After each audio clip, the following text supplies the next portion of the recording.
Então, estou aqui hoje, essa noite, com muita honra, para convidar a cantora Maúcha, grande cantora Maúcha, que fez parte da banda do Tom Jobim, gravou coisas belíssimas, uma voz de veludo, como diz a Fernanda Cunha, cantora Fernanda Cunha. Então, eu estou aqui aguardando a chegada da Maúcha. Na verdade, ela havia chegado antes, só que a gente não estava conseguindo se conectar. Então eu saí e voltei novamente. Vamos ver se ela me acha aqui pra gente começar. Vamos lá. Vou aguardar a chegada dela aqui. Vamos ver, vamos ver. A Bia entrou, a Maúcha. Vamos lá, Maúcha. Vai dar certo.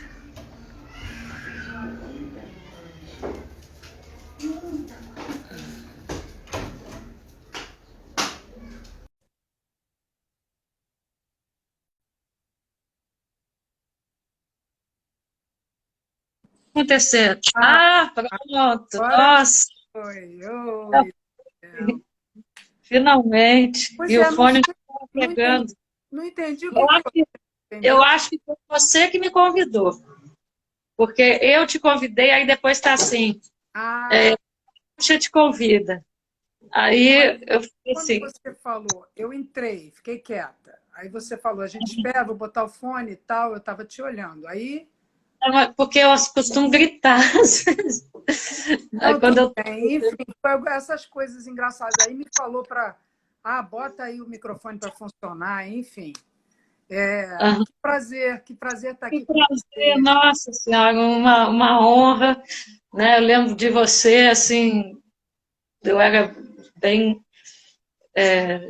garota e desde a banda do Tom, que foi quando eu te conheci, né? Sei. Pois E é. eu tinha um amigo que era assim, um grande conhecedor de música, organizou os festivais, ele já se foi, chama-se João Medeiros Filho, primeiro parceiro da Sueli Costa. Olha só.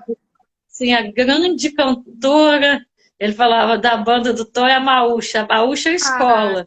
Olhe imagina. para a Maúcha para você aprender. É interessante que você falou na Sueli Costa. Eu estava aqui pensando na Fernanda Cunha, Gracinha, né?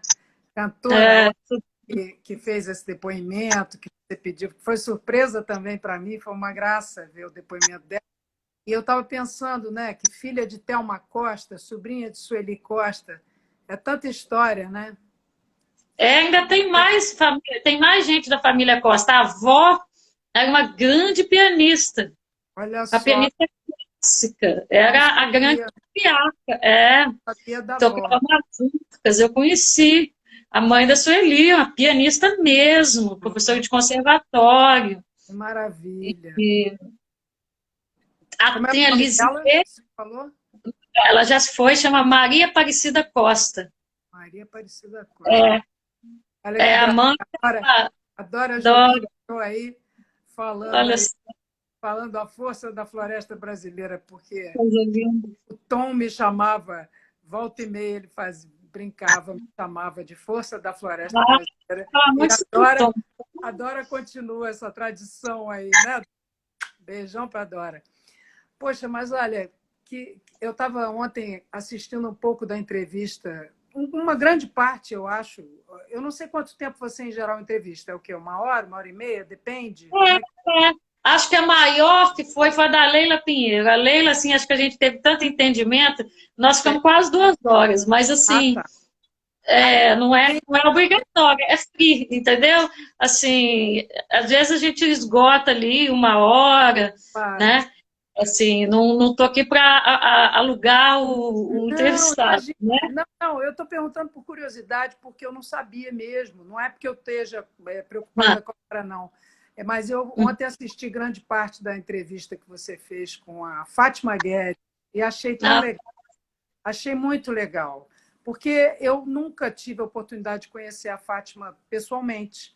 Enfim, não tivemos essa oportunidade. Eu também moro aqui há muitos anos, aqui em Nova York, né? Então você já é difícil encontrar morando na mesma cidade, né? Mas às Uhum. vezes fora, então. Mas enfim, e gostei muito de ouvir, sabe? Coisas importantes que ela falou.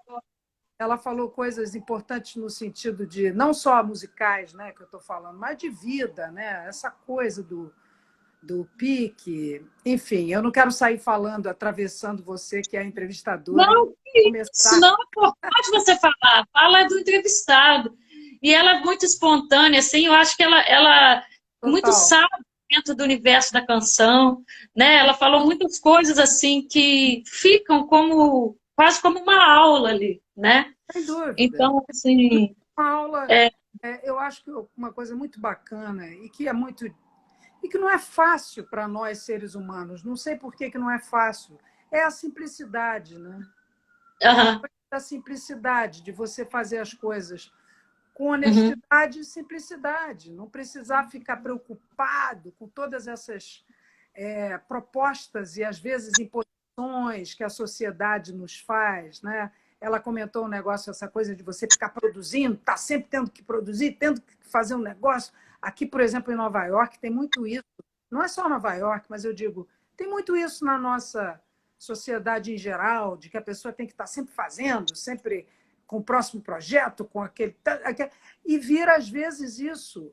Isso é muito legal quando você está no meio desse processo, quando você está curtindo o projeto que você está fazendo, quando você está curtindo programar, mas é muita pressão também, às vezes. Às vezes você não está com aquele pique. Por exemplo, né, essa fase toda louca que nós estamos vivendo, né, de pandemia, uhum, tudo bem, tiveram momentos que nós, privilegiados, que estávamos com teto e comendo todos os dias, né, a gente teve inspirações para coisas, para sermos criativos e, enfim, para ler, para escrever, para ver um filme, coisas que despertam a nossa criatividade. A gente teve essa oportunidade, né, de ter muito tempo para tudo isso, para criar, para ouvir, para curtir coisas que de repente a gente não tem tempo, né, de curtir. uhum. Mas aquela obrigação toda da produção e da coisa, a princípio foi aquela cortada, pá, né? Então, todo mundo teve que parar. Quer dizer, eu estou falando todo mundo, é lógico que eu não estou falando de todas as camadas que essa Mas pandemia. mesmo assim, em dado momento, todas as camadas, porque aqui Sim, no Brasil, digamos, uma cidade, né, praticamente de provinciana, ao lado do Rio, mas que eu moro, Juiz de Fora, ah, teve as ondas vermelha, roxa, ondas que só permitiam farmácias pois e é. lugares de alimentação, sendo que é, com poucas pessoas entrando, entrega, Com né? Então, as assim, limitações todas, né? Como aqui também. Aqui, agora, se você tocou esse ponto, é do produtivismo, né? A gente vive o mundo do produtivismo, né? Da aceleração que subjaz a contemplação, né? A fruição. pois Não dá tempo de é. fruir Você aquela arte, quase que você já tira. sucessivamente fazer outro, né? Oi, desculpa, essa última Não frase. dá para fruir, para deleitar aquele disco, né? Já vem um outro em cima, né? Porque. Pois é, porque é muita, como você mesma falou, junto com a Fátima, sobre isso, essa aceleração, essa obrigação da gente ficar toda hora na mídia para poder você existir, tudo isso, essas concepções. Eu fico muito assim, eu estou muito de acordo com a Fátima nesse sentido, que não é a Fátima Guedes, né, que a gente está falando, Uhum. que é assim. Eu acho muito. Eu me lembro de eu, quando vim morar em Nova York, que já tem anos e anos e anos, de eu sentir o pique, por exemplo, aqui da cidade, muito pá, pá, é tudo pá, um agito só, né? Tá todo mundo sempre fazendo, sempre fazendo. E você, e eu pensava comigo, eu quero ficar num ritmo meu, não entrar nesse ritmo louco necessariamente, sabe, todos os dias da minha vida. É claro que eu acho que para todos nós existe aquele um dia ou outro que é correria, você vai lá fazer isso, fazer aquilo, fica aquela coisa, a gente faz aquela listinha para fazer resolver as coisas que tem que resolver, mas eu acho que é muito importante a gente se integrar com a natureza, né? Contemplar, como você falou agora, a natureza e as coisas todas que a gente sabe que são de fato importantes para a gente viver, no sentido de ter saúde espiritual, mental e física, né? Quer dizer, Eu me lembro daquele documentário lindo, que eu até tenho um texto sobre ele no meu livro que está pronto, agora que é de conversa e conversa. que legal. São escritas para jornais ao longo de 17 anos, que é A Casa do Tom. Eu fiquei muito movida com aquele, e tem as partes do Tom em Nova York, né? E tem ele com você também, ao piano. Tem, né? Foi naquela época que você foi para Nova York? Olha, foi sim mais ou menos na mesma época, porque foi assim, nós viemos, eu digo nós, eu vim para cá com a banda nova, o Tom e a banda nova, né? Porque eu fazia parte da banda, para a gente fazer um show. E nós viemos a Nova York algumas vezes fazer show. E era sempre assim, Carnegie Hall, Avery Fisher Hall, era sempre esse lugar maravilhoso, aquela coisa maravilhosa que o Tom ocupava aquele espaço, né? Então, a gente curtia muito a banda toda, como o Jaquim outro dia falou, a banda nova toda junta. A gente tinha uma coisa muito gostosa entre a gente. Era um grupo grande, né, de 10 pessoas. Então, eu vim para cá, nós viemos fazer show algumas vezes. Quando a gente veio em 87, final de 87, teve mais um show. E eu resolvi, então, ficar aqui, tipo, passar um mês, talvez 2. Foi assim, Daniela, não foi uma programação tipo, vou morar em Nova York. Não, nunca tive essa. Até então, que eu tinha 23, 24 anos, eu não tinha isso na minha cabeça, não tinha. Mas eu tinha vontade de aprender inglês, não sabia absolutamente nada de inglês. Tinha estudado inglês assim, na escola, no Rio, mas assim, aquele inglês devagar, que você, enfim, não aprende a falar. E aí, cheguei aqui e falei, vou passar um mesinho, ou talvez 2. Mas, para mim, passar um mês ou 2 fora do Brasil, Rio de Janeiro, da família, já era uma coisa assim extraordinária, né?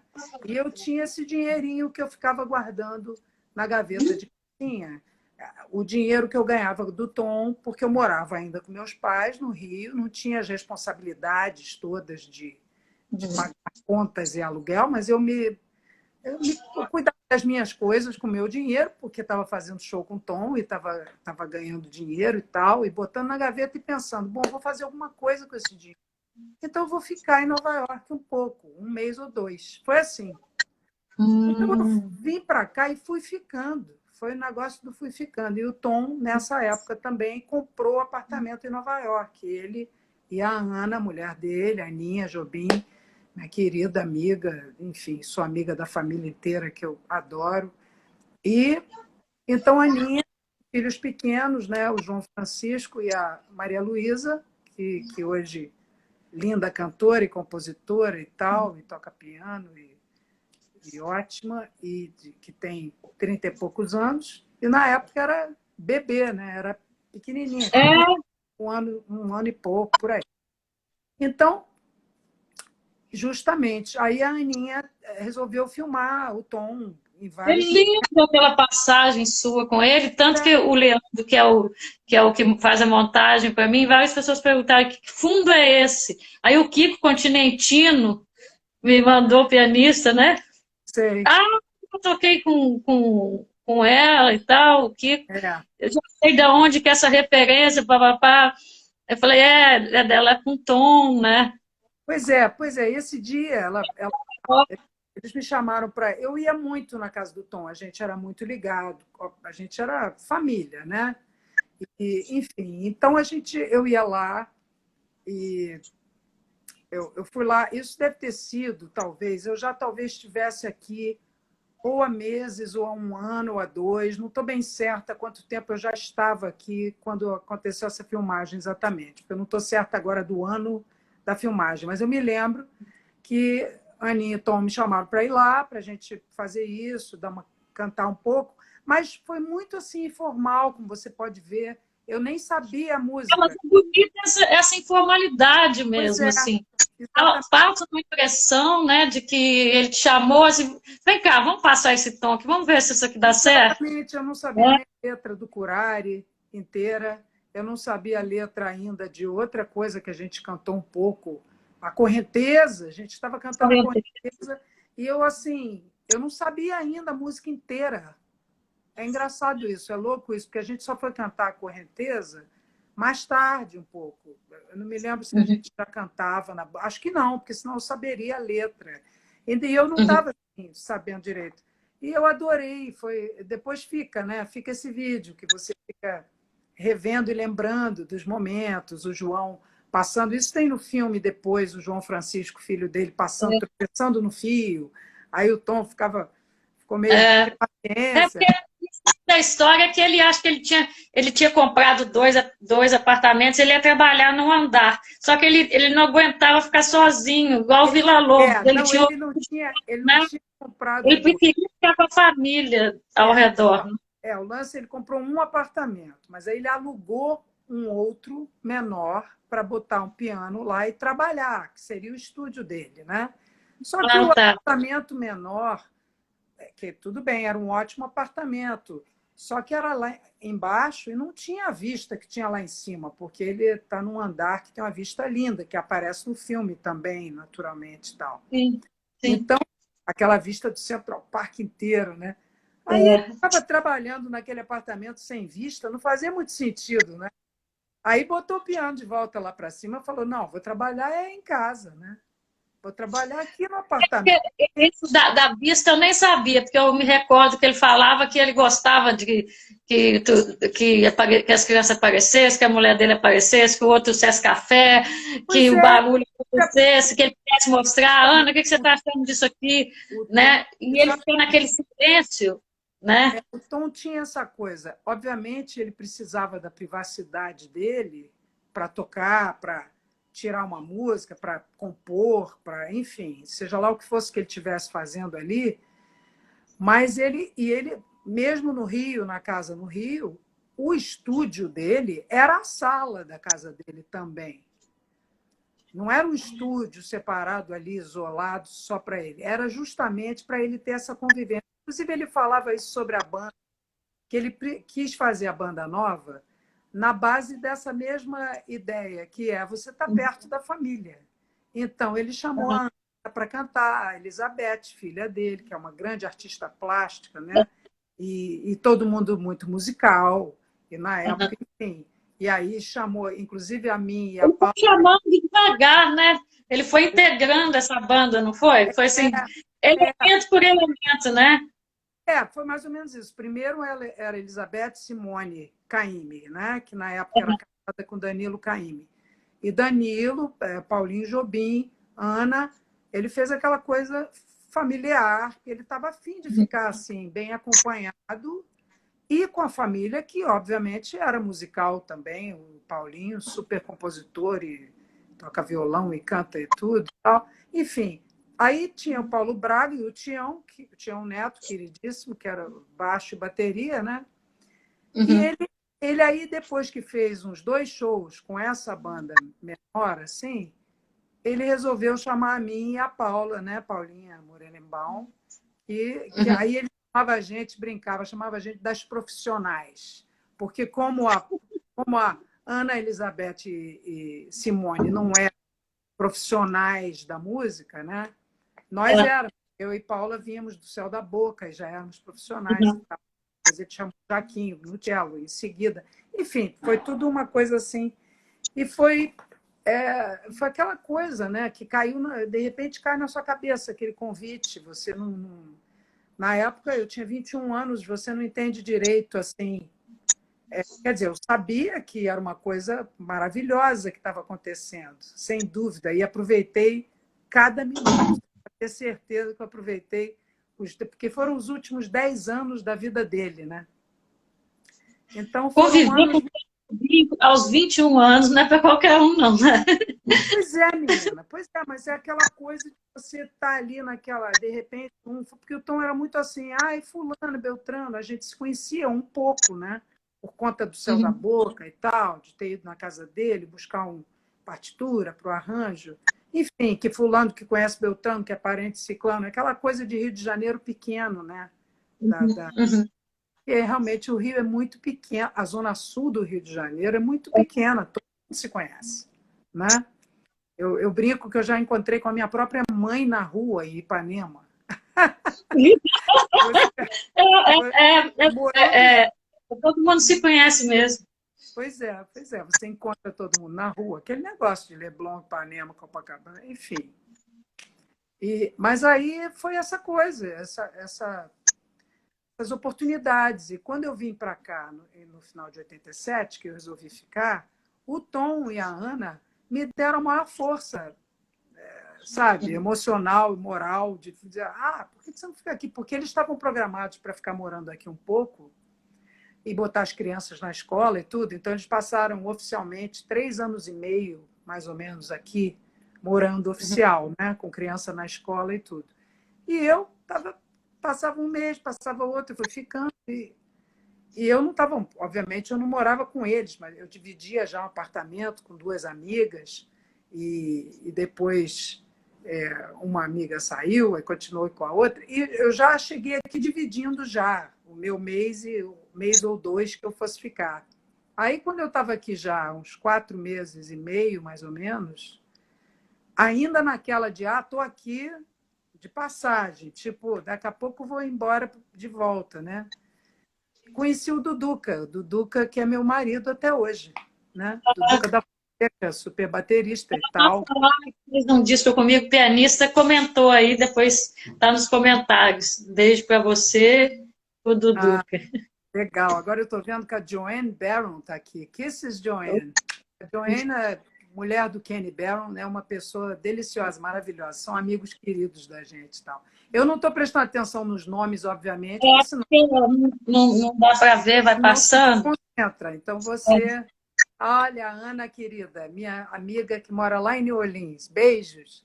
Bom, Eu eu lembro de costumo uma a frase, gente às o vezes. Tom tinha frases antológicas, né? Você deve saber em números, né? Você conviveu 10 anos com o Tom, porque o Tom era, né, terra Brasilis, né? Tom era natureza pura, antes da questão ambiental ser moda ou ser urgência.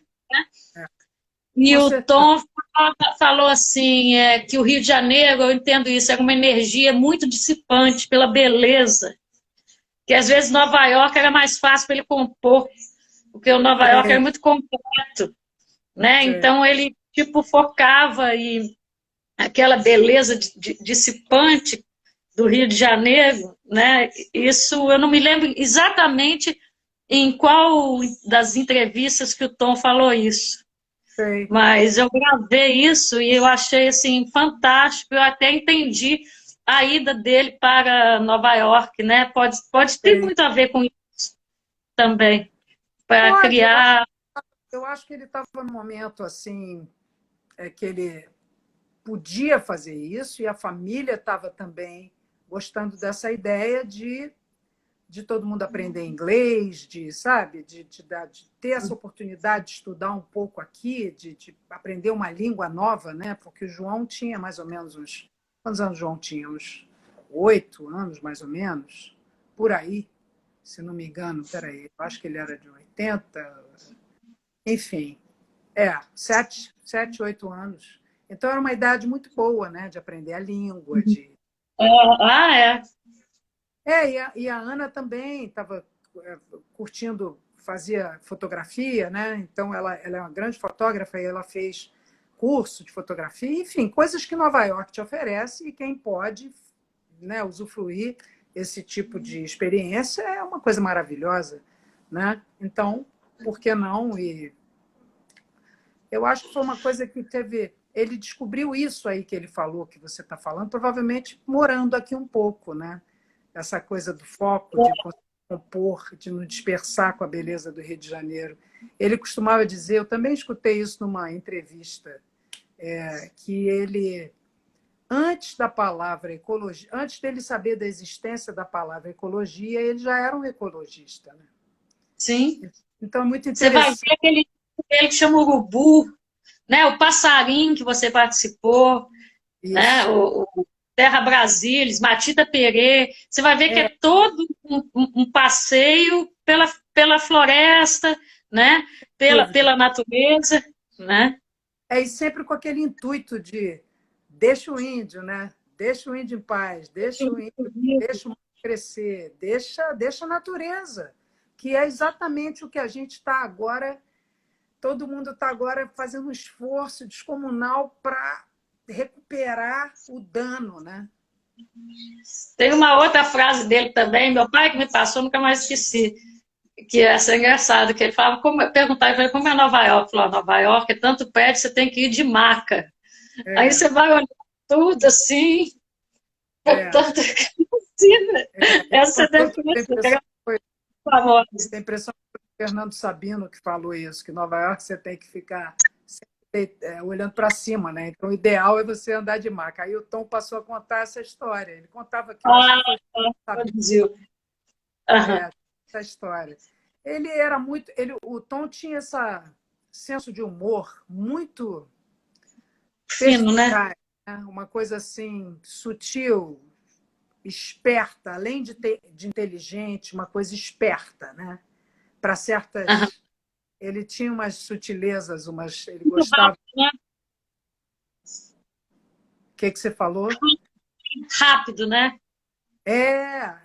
Muito sagaz e do jeito dele, né? Daquele jeito bem peculiar e tal. Um jeito apaixonante. Ele era uma pessoa apaixonante. Todo mundo que conheceu o Tom sabe disso, né?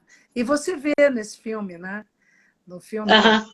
Tom, eu achei incrível esse filme porque justamente muita gente ao longo da vida pergunta como é que foi trabalhar com o Tom, como é que era o Tom. Essa pergunta é Sim. uma pergunta muito difícil de responder. Quer dizer, difícil em termos, porque é claro que tem o lado óbvio dele ser esse incrível gênio musical que todo mundo sabe, mas tem aquela coisa pessoal muito normal de um ser humano, sabe? Quer dizer, normal, obviamente, com as normalidades dos qualidades e defeitos dos seres humanos. Mas quando você tem essa oportunidade de ficar amiga dele, né? E ele gosta de você, gosta dele, aquela amizade boa, sem compromisso, sabe? E esse humor aliado, né, a essa simplicidade, né? Tem uma Com que a Joyce certeza. me contou, e o Tuti, marido dela, que ela estava passando num supermercado, voltando, ela já era da Cobal, ali e tal, e com sacola, cheio de sacola. Aí ele, Joyce, Joyce, vem cá, vem cá. Aí eles falam, não, não, estou muito apertado, estou muito apertado. Vamos para casa, Tom. Mas para que você quer? Para eles vejam que você está comigo. Olha, para eles quem? Elas. Elas vejam. Olha a simplicidade e o humor dele, né? É, Assim. ele tinha esse jeito assim, muito gostoso nesse sentido, generoso, fazia essas piadas gostosas assim, né? Enfim, ele foi um privilégio enorme, né? Sem dúvida, ter tido essa experiência, né? E assim, uma curiosidade, porque nós falamos, né, assim, do grupo, né, mas individualmente, porque ali você dá, por exemplo, no filme você, né, tem aquele ensaiozinho do Bororó e tal. Teve oportunidade, ou você tem lembranças de passagem de coisas que ele passou para você? Assim, ensinamentos como cantor, ou ensinamentos só para você, assim, para você, Olha, Maúcha. Porque ele te achava ele uma força dizia, da você tem que natureza. cantar, você tem que cantar. Não, ele era muito, em geral, generoso com os comentários e tal. Ele só dizia, ele dizia assim, teve uma vez que ele falou para mim, você tem que cantar em todos os lugares, você tem que cantar em todos os lugares. Mas era uma coisa assim muito simples, não é um ensinamento assim, formal, entende? É. Era uma coisa que, obviamente, as coisas que ele abriu a boca e falou para mim, você sempre vai se lembrar, né? São coisas que você não esquece. Como isso, por exemplo, naquela época, eu era muito nova e aqui no Nova York, começando a vida aqui, eu não falava nem inglês ainda direito, aquelas coisas. E ele dizia isso, você tem que cantar em tudo que é lugar. E era maravilhoso também escutar ele tocando em casa músicas de outros compositores que ele gostava, sabe? Tanto que até Ah, o meu primeiro CD foi inspirado nisso, nessas canções, e eu coloquei o nome em inglês, né? O nome em inglês porque foi lançado no Japão, chamado Songs I Learned from Jobim, que são canções que eu, então, poderia falar sobre ele um pouquinho? sem Songs dúvida, I em português seria canções que aprendi com o Tom, só que eu Aprendi. nunca lancei. É. Eu tentei lançar na época em português, mas lançar no Brasil, mas não houve, enfim, não houve interesse, então tchau, também não fiquei insistindo, porque eu não tenho muito essa paciência também de ficar, vamos, vai, lança meu disco, faz, eu não, sabe? Eu até às vezes fico pensando, será que eu tinha que fazer assim? Eu não gosto de ficar chateando ninguém, sabe? Então, isso daí eu falei, bom, tudo bem, não quer, você tenta aqui, tenta ali, não quer, tudo bem. Então, mas esse disco, então, eu gravei canções que não eram, a maioria não era do Tom, só tem 2 músicas do Tom, que uma é Águas de Março, que eu sempre fui apaixonada, e Só Danço Samba, que eu fiz uma coisa junto com meu irmão Mário Adnet, que fez os arranjos e tal e tudo, né? E aí, as outras todas eram músicas que o Tom gostava de outros compositores. Tipo, por exemplo, Johnny Alf. Gravei O Céu e Mar, do Johnny Alf, aquela maravilha de compositor, né? O Johnny Alf foi um compositor, por exemplo, que eu conheci através do Tom, não ele pessoalmente. Ele pessoalmente eu conheci muito rapidamente, uma vez, no Mistura Fina, na Lagoa, e foi legal conhecer, foi incrível conhecer o Johnny Alf, claro, né? Ele até escutou a gravação, foi muito simpático, muito gentil e tudo. Mas, assim, a composição, Céu e Mar, o Tom amava, amava. E, claro, tem Eu e a Brisa, que eu já conhecia. Tem uma coisa ou outra que eu já conhecia do Johnny Alf, mas aí, quando você escutar o Tom tocando essas músicas, dava aquela ênfase naquela música. Você falava, uau, essa música é linda demais. Porque ele também fazia o negócio ficar mais lindo ainda, né? Ele dava Sim. o arranjo, né? A harmonia. Ele já ia com aquela harmonia que já te deixava feliz ali. Então, foi muito importante isso. Isso me abriu muitos ouvidos. Você estava me perguntando sobre o que ele me ensinou. Eu acho que Isso é. até hoje eu acho que ele me ensina, né? Até hoje eu sinto. É mais ou menos uma sensação como meu pai. Quando meu pai morreu muito cedo, morreu com 58 anos, em 1990. Até hoje eu continuo aprendendo com o meu pai, sabe essa coisa? Porque você pensa naquela pessoa e como é que aquela pessoa faria nessa situação, como é que ele, o que ele me diria se eu perguntasse o que você acha disso ou daquilo. Então tem muito isso em relação ao Tom também, porque ele foi um pouco pai também.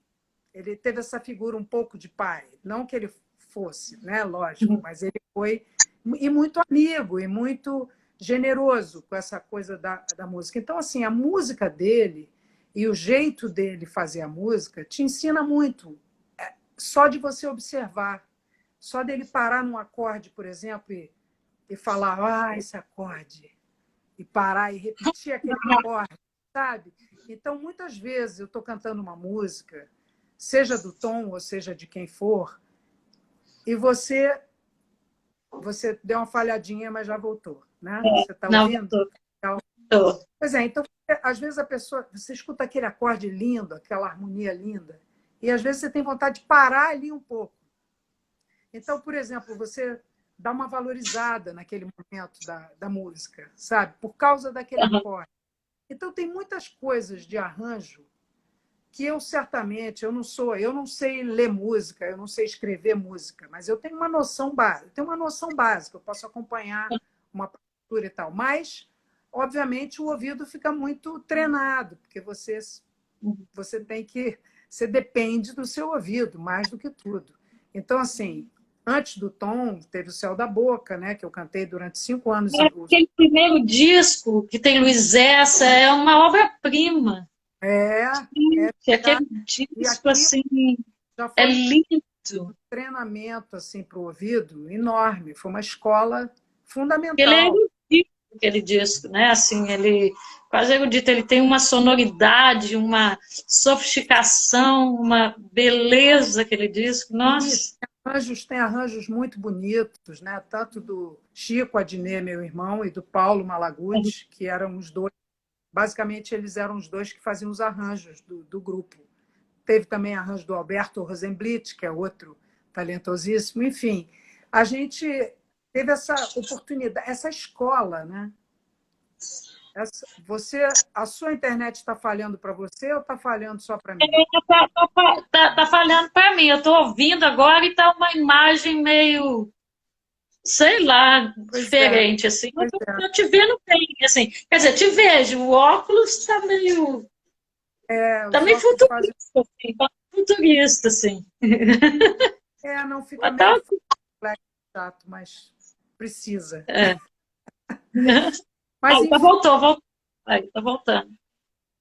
Mas então, continuando a responder essa pergunta sobre os ensinamentos, né, do Tom, são muitos e são eternos. É isso que eu sinto, sabe, Daniela? É isso que eu acho muito legal, porque fica no seu ouvido. Você, quando começa a escutar uma música, você já começa a escutar outras coisas dessa música, além da harmonia. Você começa a ouvir que ali podia entrar uma flauta ou um clarinete. Enfim, coisas de arranjo, porque todas as músicas do Tom, ele fazia, já vinha com arranjo feito, né? Ele já fazia a música com a introdução.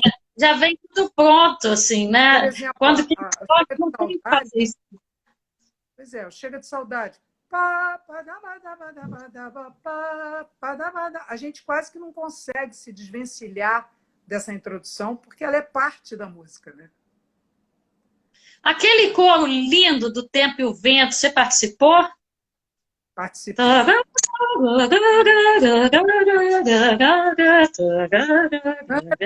As coisas mais lindas que existe aquilo ali. Aquilo é lindo demais. Depois... É uma coisa linda. E depois ele botou no Passarinho esse vocal aí. Mas no disco mesmo ele é completo, né? Olha, a sua câmera está cobrindo a sua boca. Eu estou numa posição. Assim é melhor, que aí ver seu rosto todo, né? Mas enfim, são muitos aprendizados, Daniela. Eternamente eu me sinto realmente privilegiada e o que eu acho muito bom é que eu tenha sabido disso na época e que eu tenha aproveitado cada minuto musical, da convivência pessoal, da convivência com a banda inteira, porque nós todos somos amigos até hoje. Alguns a gente tem mais contato que outros, enfim, e vê menos um, vê mais. Eveline Hecker, que fez que participou também da banda. Participou da banda. Substituiu. Se alguém sair. A Moísa entrou aí agora. Tem um disco lindo. Também participou da banda. Tem disco lindo de música do Moacir Santos. E ela também cantou na banda do Tom, cantou inclusive num comercial lindo que a gente fez, uma música para São Paulo. Não sei se você já ouviu isso. Uma música Te Amo, São Paulo. Uma gravação linda da Banda Nova para São Paulo, era aniversário de São Paulo, e pediram essa música a ele, né? Encomendaram. E ele fez essa música linda. Então, Moísa cantou, e cantou em outras coisas também, em show. Está falhando para você ou você continua me ouvindo? Falha. Não, falha um pouquinho, mas escuto bem. Mas dá para seguir. Dá para ouvir. E o Tom é tão marcante. o Tom, né? Oi? Por isso que eu perguntei a influência do Tom. Eu perguntei da influência particular, né? Fora a banda, né? E, né? Aí você fala da audição, né? De como ele aplicou em você certos compositores, né? E isso era hábito dele mesmo. Eu lembro também quando o Elis foi gravar com o Tom em Los Angeles, né? Aí tem uma passagem, talvez você conheça aquele vídeo muito bonito, que tem o Sim. César. Aí ele pega o violão e fala Estão assim, ali a tocando. guitarroça.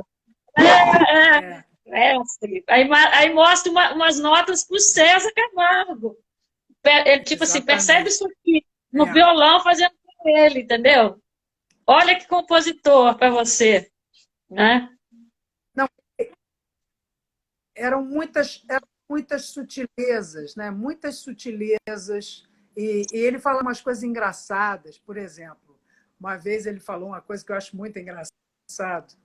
São muitas coisas assim, que às vezes eu falando assim, é claro que a gente às vezes tem que tomar cuidado com o que a gente fala, né, da outra pessoa que falou, que a pessoa já não está mais aqui, né? Então você tem que tomar um certo cuidado. Mas ele falava uma coisa assim de brincadeira, mas é verdade, não deixa de ser verdade. Ele dizia assim, não, porque esse negócio do show do cantor, que fica o cantor ou a cantora, né? O cantor cantando uma música atrás da outra, é um negócio muito chato. Mas o que ele quer dizer é que não é fácil você fazer isso. O que ele quis dizer é que não é fácil você fazer isso, fazer um show que você canta de cabo a rabo e não ser chato.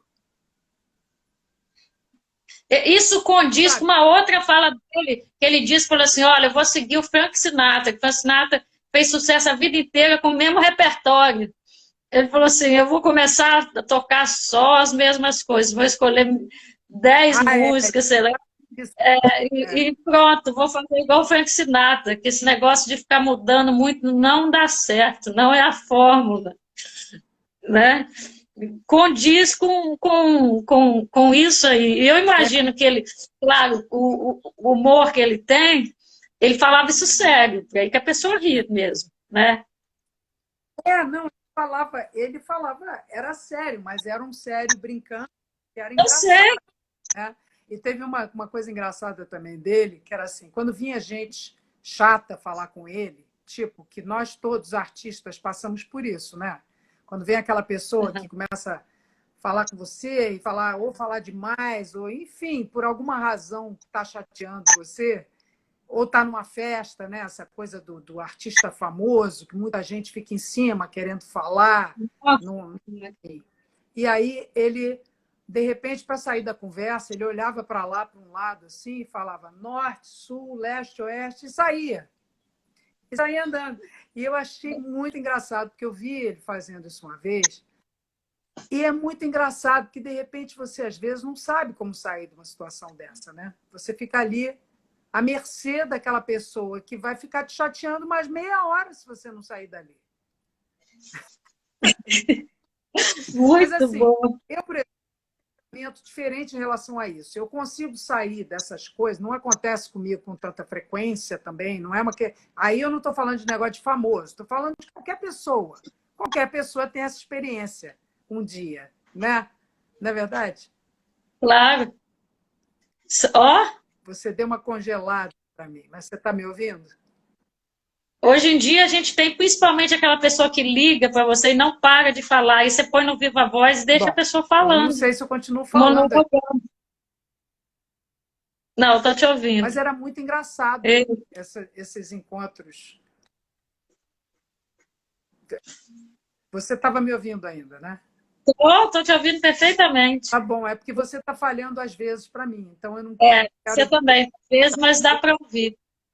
Qual atropelar. que é a sua saída? Qual que é a sua saída para os chatos? Não, não, não. Eu tenho uma certa facilidade de conversar. Eu gosto de pessoas, eu gosto de conversar.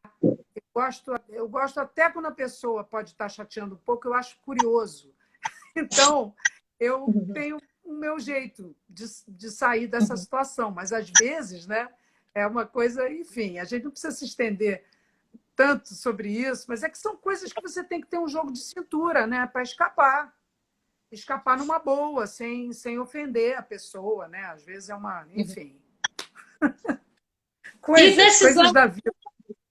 nos Estados Unidos, assim, eu creio que o jazz seja a modalidade que mais te influenciou. Como é que foi aí a vivência musical sua aí?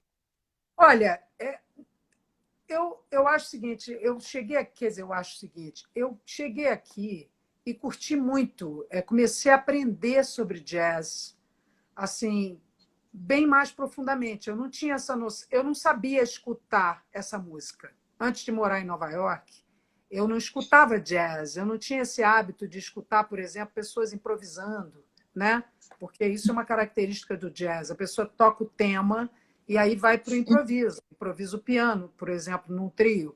Improvisa o piano, improvisa o baixo, a bateria, dependendo da música, tem improviso de bateria, dependendo tem do baixo, dependendo é só do piano, enfim, dos sopros. Então, assim, foi um aprendizado para mim. E o Duduca, que adora jazz e sempre gostou, sempre ouviu, antes de morar aqui, porque ele veio para cá também com 24 anos, mas bem antes de mim, né? Ele é um bocado mais velho do que eu, 10 anos, por aí, 12 anos. Enfim, e ele veio para cá já curtindo jazz, já escutava, porque os pais, a mãe dele já escutava. Então, assim, eu não tive essa vivência de escutar jazz na minha casa. A gente escutava na minha casa música brasileira, um pouco de música clássica. Minha mãe tocava piano clássico, meu pai tocava caixa de bateria, era o rei da percussão. Ele era médico pediatra, mas ele adorava música e era extremamente musical. Tanto meu pai quanto minha mãe cantavam muito bem, tinham vozes muito bonitas, sempre cantaram em coral, sabe? Eu acompanhava eles nos ensaios do coral, adorava ir no ensaio, porque eu sempre gostei de ficar acordada até tarde, então eu fazia qualquer coisa para ficar acordada até mais tarde, participando do que estivesse rolando, né? Então, fui muito a ensaio de coral com eles, no Clube Monte Líbano, no Rio, ou na casa, às vezes na casa de um casal, porque tinha essa coisa de ensaio. Muitas vezes os ensaios eram lá em casa também e tal. Então, assim, eu escutei coisas variadas. Eles também cantavam coisas eruditas. Até mesmo no Céu da Boca eu cantei coisas eruditas, algumas coisas, né? Com o grupo todo. Então, assim, tinha uma certa variação, mas não era jazz. Na minha casa, definitivamente, não era lugar que se ouvia jazz. Era muito mais samba e MPB, né? Que era o que a gente chamava, enfim, chama de MPB, né? Uma variação de samba canção, de choro, enfim, de tudo, de baião, de tudo do Brasil, assim. Uma coisa de Dorival Caymmi, de Tom Jobim, de Milton Nascimento, muita gente, né? Muita gente diferente, muitos artistas diferentes. E aqui, quando eu comecei a morar aqui, e aí casei com o Duduca e tal, eu comecei a escutar, a gente começou a... Enfim, ele já conhecia toda uma... Ele já morava aqui há muitos anos, quando eu cheguei aqui. Então, ele já conhecia uma galera de jazz enorme, músicos e músicos também do Brasil, músicos de tudo que é lugar, porque Nova York é essa salada, né, que tem gente de todo lugar do mundo que faz da cidade uma coisa muito interessante. Então, eu comecei a ouvir muito e eu amo, não só amo, como amo muito ouvir ao vivo. E eu tenho a impressão que, assim, o que isso me dá é muito assim, em relação à nossa música, eu não sei bem te dizer o quanto que isso, mas certamente isso é uma riqueza que você tem dentro de você, né? É uma coisa que te enriquece. Eu acho que qualquer arte te enriquece. Você assistir uma peça de teatro, filme, a música ao vivo. A música ao vivo é um negócio que te enriquece demais. Às vezes você está num dia meio assim, e aí você vai e escuta uma música maravilhosa, escuta pessoas tocando ou cantando, enfim, e te enche o coração de alegria, de paz, de emoções. São emoções, né? São muitas emoções, às vezes até de tristeza, mas só que é uma emoção boa, você tem que ter essa. tem que ter isso tudo, né? O ideal é que você sinta tudo, tenha a oportunidade de sentir. E a música puxa essa emoção. Não só quando a gente faz a música, mas quando a gente escuta, né? Então, Uhum. fico muito feliz de poder escutar a música em Nova York, porque tem muita música ao vivo, né? Mas eu também amo, quando eu estou no Brasil, sair para escutar música ao vivo do Brasil, música brasileira, claro, que eu cresci, que está na minha veia, entende? Então, assim, eu acho que os mundos se completam e você pode ter muitos aprendizados em relação a som, a qualidade do som dos instrumentistas quando eles tocam, sabe? O fraseado de um saxofonista ou trompetista, nosso querido, por exemplo, Cláudio Roditi, que nos deixou tem um ano e meio, mais ou menos. Era um grande amigo e a gente tocou muito juntos. E eu assisti ele tocando muito também. E ele era um grande jazzista, né? Sempre foi o rei do bebop e tal. Um som Uhum. afinadíssimo. Então, essas coisas são coisas que são boas da gente aprender, né? Porque o nosso instrumento é a voz, né? A É voz a voz. É a voz. é diferente de tudo. A voz é a gente, né? É o corpo inteiro, Sim. né? Você é cantora, você sabe. A voz você usa o corpo inteiro e você usa e as suas emoções, quer dizer, naquele dia que você está mais assim, você canta assim. Se está mais assado, você canta assado. Tem uma É, diferença aqui, ela emocional. varia conforme o teu estado de espírito, né? A tua emoção, né? A voz é um instrumento humano, né?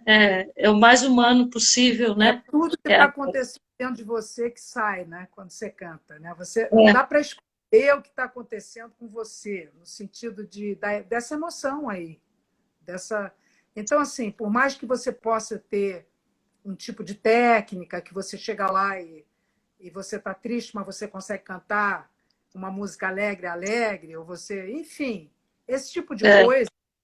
Inclusive a música nos dá isso no momento do ao vivo, né? O ao vivo tem um sabor muito especial, eu acho que por isso, porque independente de qualquer coisa, quando você chega lá para tocar, cantar, é aquele momento ali que você tem.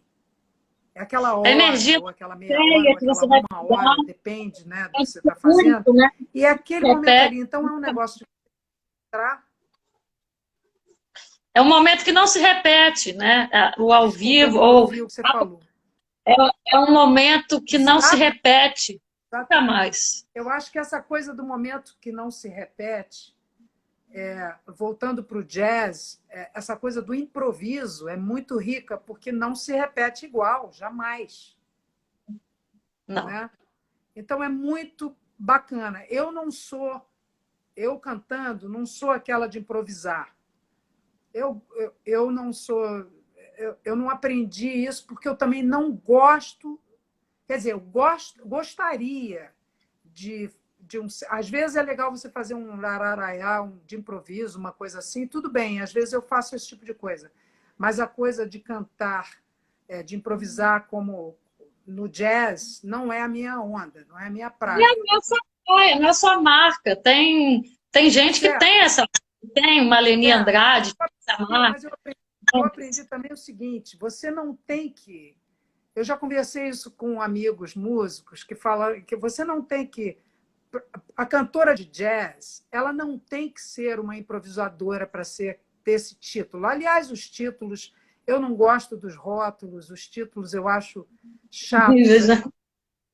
Rotular é muito chato, porque assim, eu acho que a gente é cantora. Eu sou uma cantora, eu sou cantora brasileira. Sim, brasileira, com muito orgulho de ser Uhum. brasileira por tudo de bom que o Brasil tem, né? Por tudo de bom que a gente tem no Brasil, que é muita riqueza artística, cultural, etc. E tal. Então, assim, é isso que a gente com a gente, né? Quando você vem dessa cultura.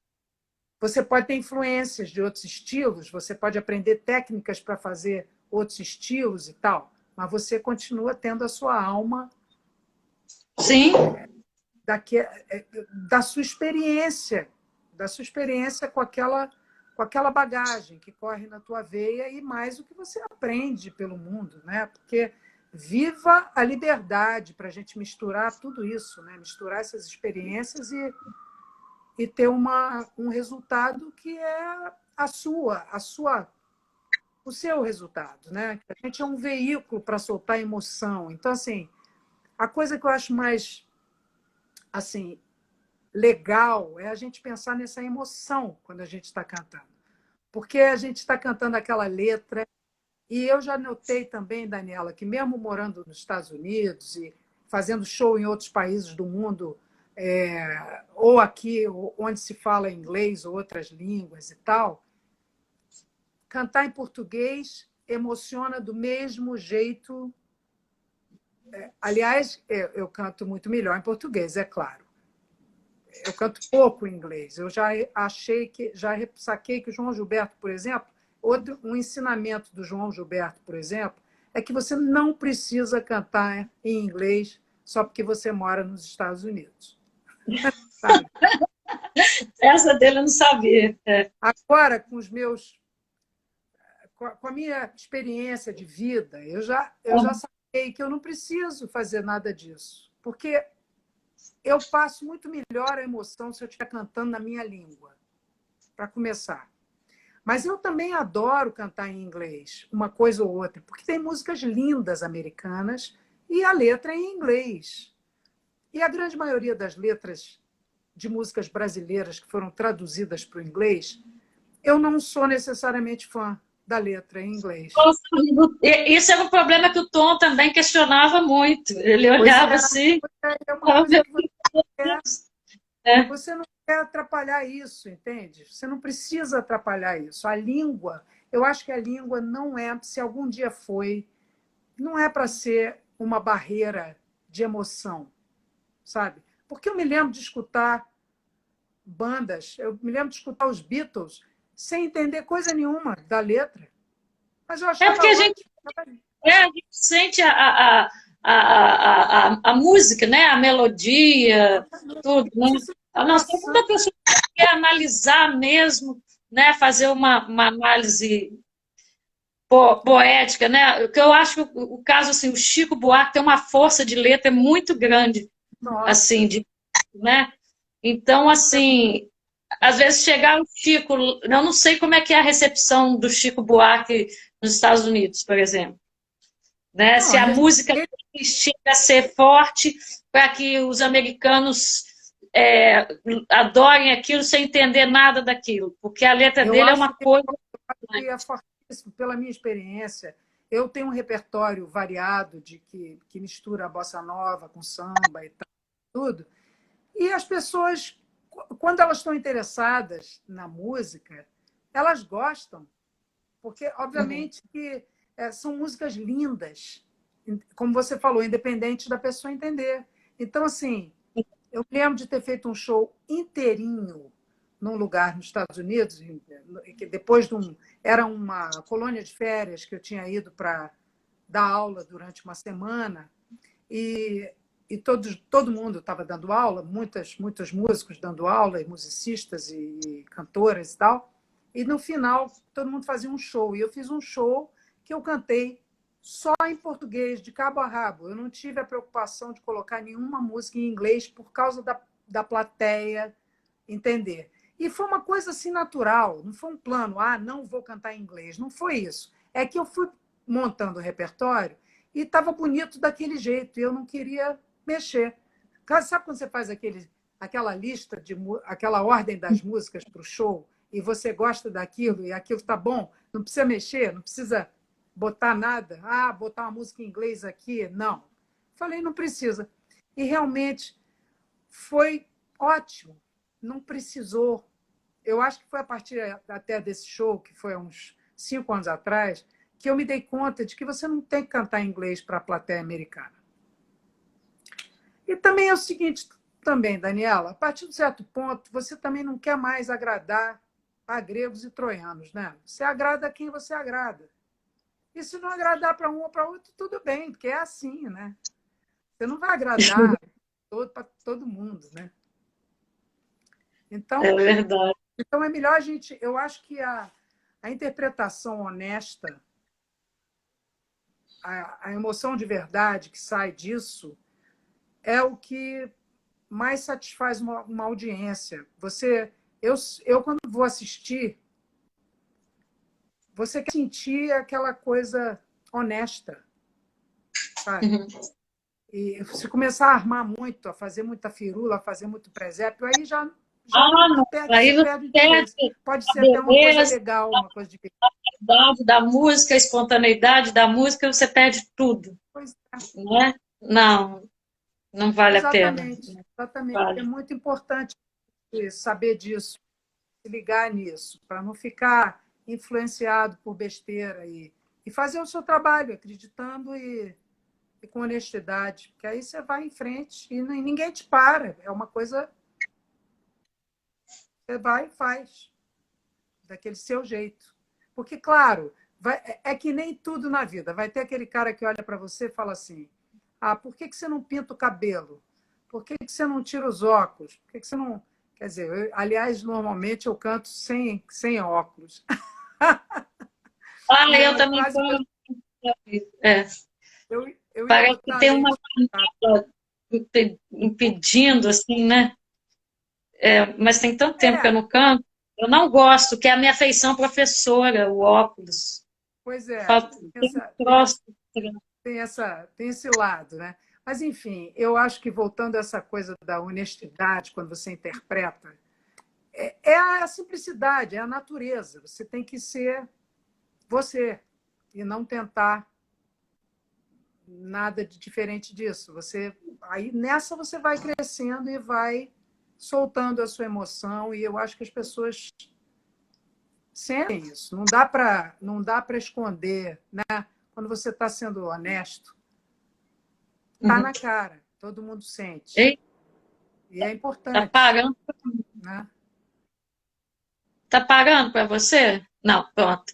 E assim, estamos quase chegando ao Você está final. falhando, É, você está mesmo, né, falhando na mercado. indo contra, né, essa... Tem um livro muito interessante, chama Sociedade do Cansaço, que fala dessa exaustão da excessiva produtividade, que ela chega a ser nula também no universo contemporâneo que a gente vive, né? Principalmente pela rapidez. Aí vai ter um outro que vai falar, que é o Zygmunt Bauman, um polonês, que morreu há pouco tempo, fala do líquido, né? Tudo é líquido, tudo se desfaz, até as relações de afeto, né? Amorosas e tudo cai no comércio, tudo cai né? Então, assim, Prestar atenção na gente, né?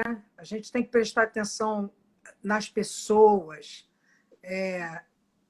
e ter e conviver, trocar e ser generoso nessa troca, porque fica essa coisa vira muito individualista, né? Essa rapidez, essa aceleração. Se você sim, bobear, cada um pensando no seu demais e a gente precisa dessa troca de afeto, troca de amor. A gente depende um do outro, precisa um do outro, sim. né? Então, assim, coisas que a gente precisa mudar, né? É uma coisa meio clichê a gente falar isso, que a pandemia fez a gente pensar, mas mesmo antes da pandemia, se a gente parasse um pouco, às vezes, para pensar, a gente estava vendo que estava tudo muito acelerado, tudo muito. Você tem que isso, você tem que aquilo, tem que, você tem que seguir a sua intuição, e fazer a sua próprio ritmo, né, de produção e tal, do que você quer fazer. E não aquele negócio, o que eu vou fazer que vai agradar a uma plateia X. Eu acho isso muito chato, eu fico com muita preguiça disso, muita preguiça. Você está com Enfim, assim, mesmo nessa pandemia, assim, algum projeto novo, alguma coisa que possa dizer, ou escutas que estão te tocando, assim? eu estou fazendo, escrevendo repertórios, sabe, no papel e a caneta, Uhum. diz o Tom, eu gosto do papel e da caneta. Eu gosto do computador também, mas eu gosto de escrever no papel. E possíveis projetos que eu tenho vontade de fazer, estou escrevendo coisas, tem uma homenagem, inclusive, a João Gilberto, que eu tenho vontade quero fazer, que tem uma coisa que tem a ver com... Enfim, depois eu te conto um pouco mais, porque é uma ideia que eu tenho que praticar essa ideia e ver como é que vai ficar, antes de estar falando disso. Mas eu participei, aliás, de uma homenagem muito linda para o João Gilberto, produzida pelo Mário Adnet, meu irmão, que fez um disco lindo, que está saindo agora nas plataformas digitais e também um CD no Japão, que foi uma coisa produzida para o Japão, que se chama João Gilberto Eterno.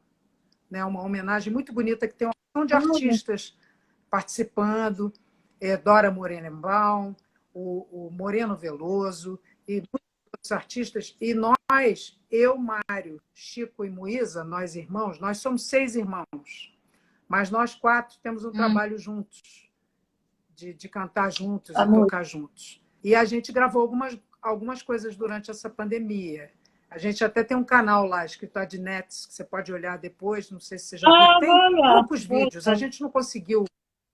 A gente fez pouca coisa até agora, fizemos o Maracangalha e tal, e tem essa participação nesse disco que o Mário fez, e que nós 4 cantamos juntos. Cantamos a Madame, em homenagem ao João Gilberto, por exemplo. Para que discutir com a Madame? Para que discutir com a Madame? Para que discutir com a Madame. Então, assim, fizemos algumas coisas assim. Eu daqui, eles de lá, né? Daí, do Rio, e eu aqui.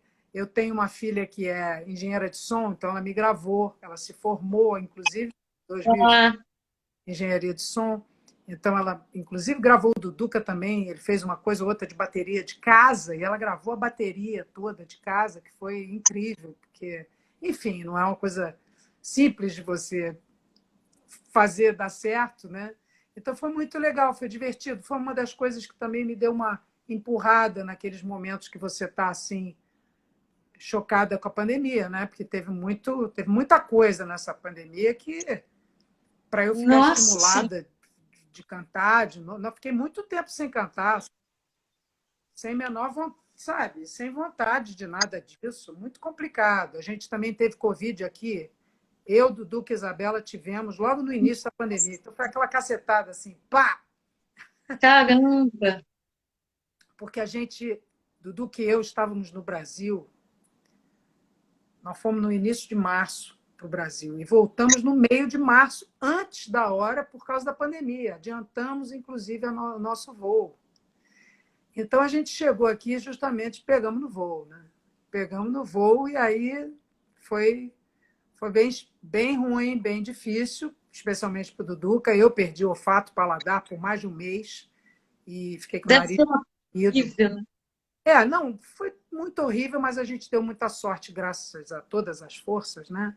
Todas as forças da natureza, a gente está aqui, né? Está sobrevivendo. Então, agora é que eu estou me sentindo mais encorajada e as coisas melhoraram por Já aqui. tomaram a vacina, não? Oi? Já tomaram a vacina? Já tomamos a vacina, sim. Eu tomei a segunda dose da vacina em abril. Quer dizer, eu estou aqui sofrendo bastante com essa falta de vacina aí do Brasil, porque não é brincadeira assistir isso. Eu não vacinei ainda. Eu tenho 46 anos, ainda não vacinei. Pois é, você é um bebê, tá vendo? Isso que dá. Bebê? Não, eu estou brincando com você, mas assim, a minha irmã, inclusive, Moísa, tomou a primeira dose hoje. Foi o dia dela, finalmente. É o tal negócio. Horrível tudo isso, a gente não devia nem entrar nesse assunto do nosso... Do assassino, do assassino que está negando essa doença desde o início, negando tudo, negando a ciência, negando a medicina. É uma tristeza, é uma tragédia. Né? Então, é muito difícil. Eu fico muito, muito angustiada daqui com a situação do Brasil, sem dúvida. Eu não consigo ficar aqui, agora está tudo relax, estamos tirando a máscara. Claro que eu fico contente que tem alguns lugares do mundo que estão muito melhores, lógico, tem que ter algum lugar, né? A coisa mas tem que ser todo mundo. E o que muita gente que não quer tomar vacina não entende também é que tem que ser todo mundo. Vacinem-se. Vamos aproveitar, seja lá quantas pessoas forem que estejam com a gente agora e que vão ver isso depois, todo mundo deve tomar vacina. É uma pandemia, não é hora de duvidar da vacina, é hora de acreditar na vacina.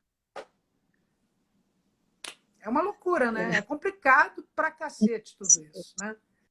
Mas a gente vai indo em frente com força e nós que fazemos música somos muito sortudos, privilegiados, porque a música ajuda demais o espírito da gente, ajuda a gente a ficar em harmonia com a família, na medida do possível, né? Porque não é fácil ficar todo mundo preso dentro de casa como foi, tem sido aí ainda, que depois de tanto tempo, tem tanta. Claro que tem gente que está conseguindo fazer as coisas, mas Dado, Dado, Dado Moroni, grande pianista italiano, maravilhoso. Parei de ver quem estava subindo, não estava mais Então, eu conseguindo. vi agora que o Dado aí, parei para dar um beijo, um bate nele. Mas, poxa, Ah, é muito. É um grande desafio. Um grande desafio a gente lidar com o que a gente está lidando. E eu acho que somos todos, nós todos que estamos sobrevivendo a isso, somos todos campeões, sabe? Porque sim. tanta gente já se Eu, foi eu me e sinto ainda vai. sobrevivente, Quer dizer, triste. sobrevivente de guerra. É, somos sobreviventes mesmo, assim, né? É uma guerra silenciosa, assim, né? Mas Pois é. somos sobreviventes, né? Não, é totalmente guerra justamente por causa dos negacionistas, né? Porque se não fossem os negacionistas, não teria essa guerra. Teria sido uma guerra apenas contra o vírus, que já é horrível bastante. Mas teria Uhum. sido uma guerra contra o vírus de todo mundo contra o vírus. Agora, as pessoas que ficam achando que não é nada, aí o negócio complica, né?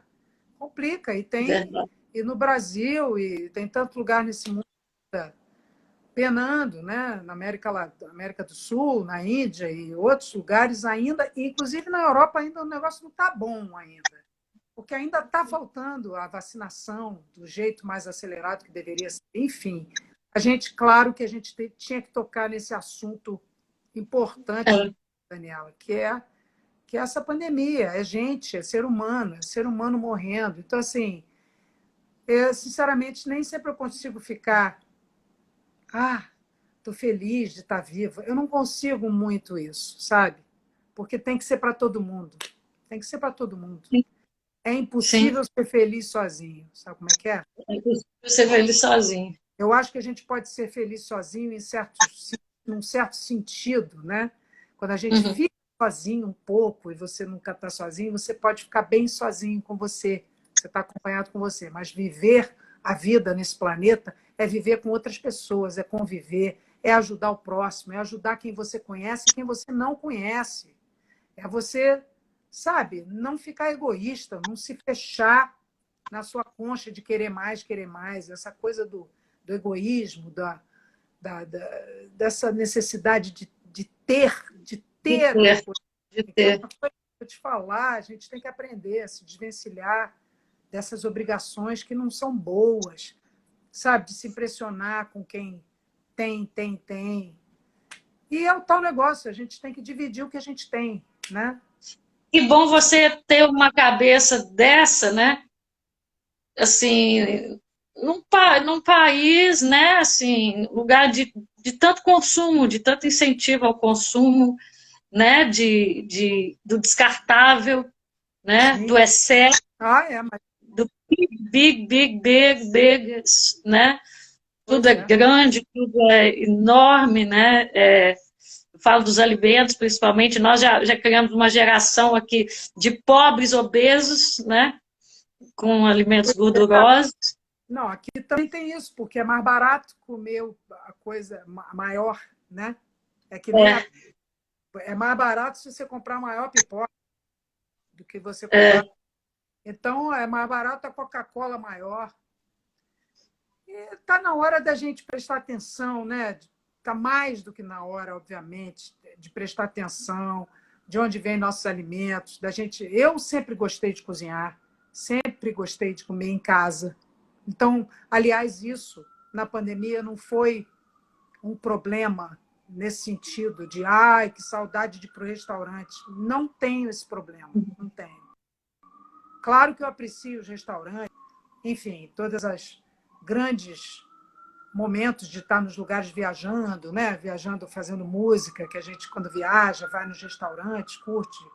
Os produtores apresentam almoços, jantares em lugares deliciosos. Então, a gente tem muitas oportunidades nesse sentido que são muito gostosas, seja lá simples ou não, muitas oportunidades interessantes de você conhecer a cultura do país através da comida, né?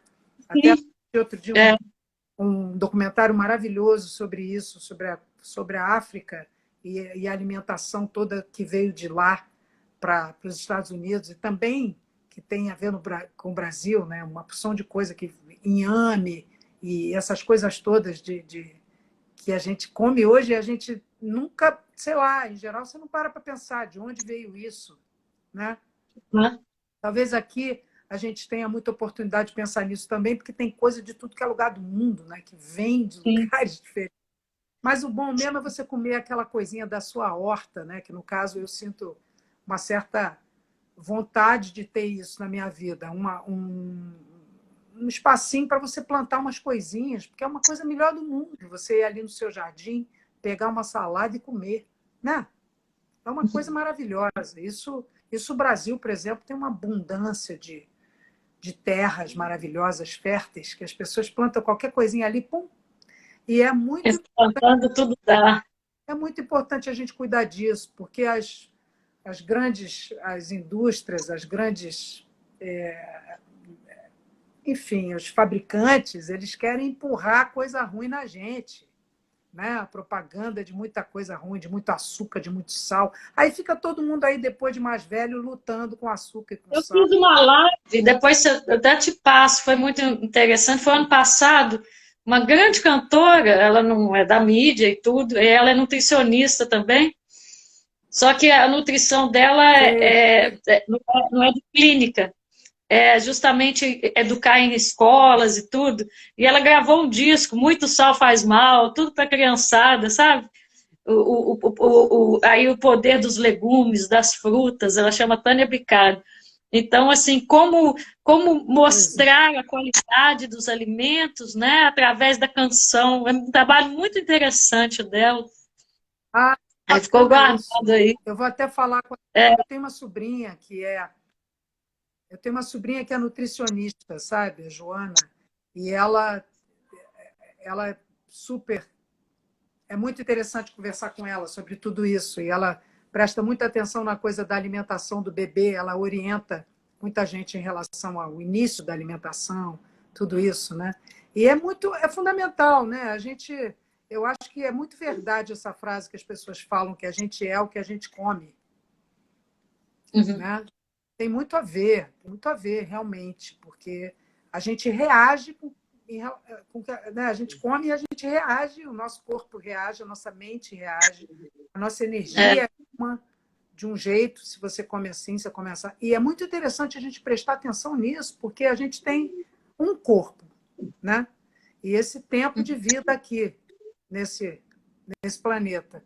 Então, é muito importante que a gente cuide da alimentação, é uma coisa fundamental. E eu acho que eu comecei a ter noção disso já numa idade adulta, depois de 20 anos, sabe?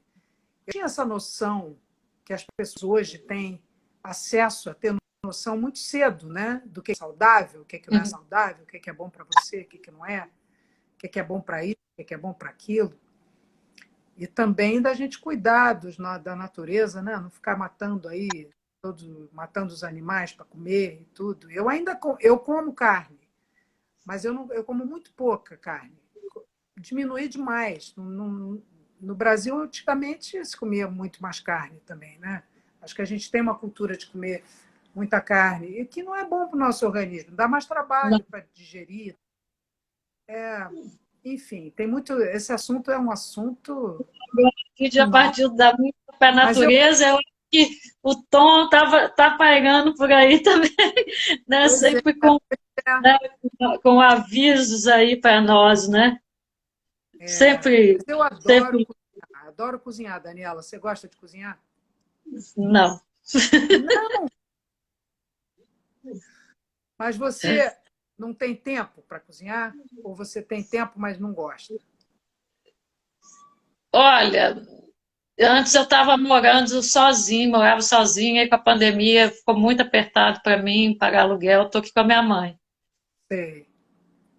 Aí, assim, eu me acho inábil, entendeu? Se for para fazer uns legumes, um arroz, igual quando é só para mim, tudo bem. Tudo bem, tudo péssimo. Se tiver mais gente, melhora um pouco. Claro, é Mas, verdade. Mas você entendeu? sabe, é muito fácil você fazer uma comida boa e saudável e rápida. Então você pense nisso aí bem, porque é uma terapia maravilhosa cozinhar também, sabe? Quando você resolve ir lá e fazer umas coisinhas. Não precisa ser nada complicado, não. Você pode fazer muito simples, sabe? É mais aquela coisa, ingredientes frescos e você faz uma coisa simples.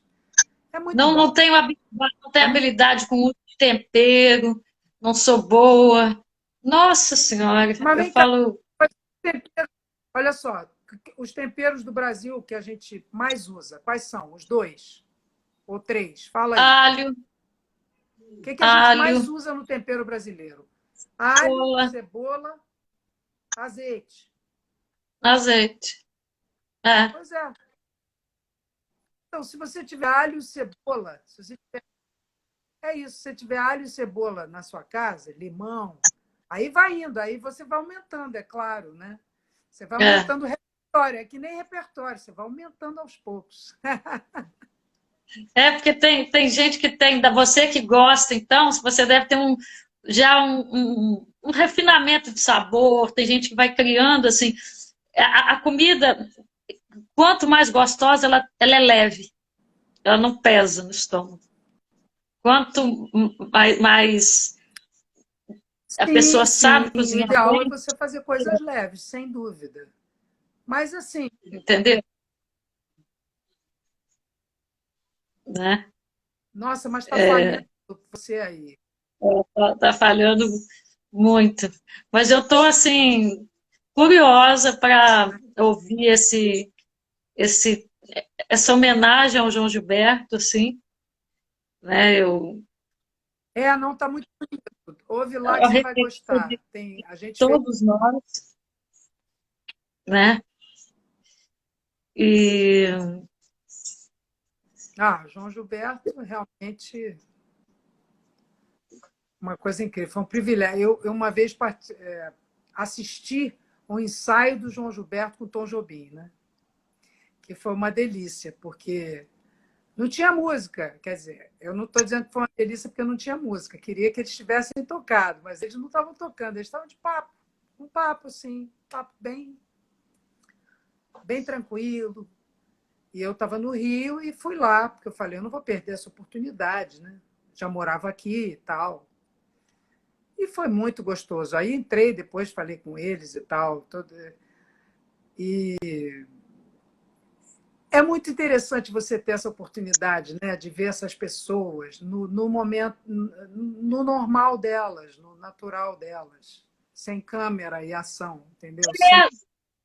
sem, É muito sem legal. assumir, porque você vai para o palco, há um personagem ali, de alguma maneira, né? Sim, não sei se é um personagem, mas é um Personagem, momento mas especial. é um momento especial, né? É, Nos bastidores, fora dali, você está solto, né? claro, Você você pode falar está o que você está tá, pensando, seu corpo está solto, você está ali para dizer o que você pensa. No palco você fica muito contido, muitas vezes, alguns artistas principalmente são contidos, no né? palco você tem que concentrar no que você está fazendo, né? É um momento que tem muitas energias ali acontecendo, né? De quem está no palco, de quem está na plateia. Tem uma troca de energia muito forte, né? E é um momento que você sabe que como a gente já falou antes, aquele momento não se repete, né? Então você concentra para aquele momento sair de um jeito Ah, eu bom. não sei uma coisa. Você gosta de estúdio? Adoro estúdio. Pô, eu adoro, mas eu também eu adoro porque eu acho também que é uma oportunidade da gente aprender muito, né? Cada vez que você vai gravar uma coisa, você aprende, né? Aprende um jeito de chegar mais perto, de chegar mais longe, de mais para longe, enfim, de fazer coisas.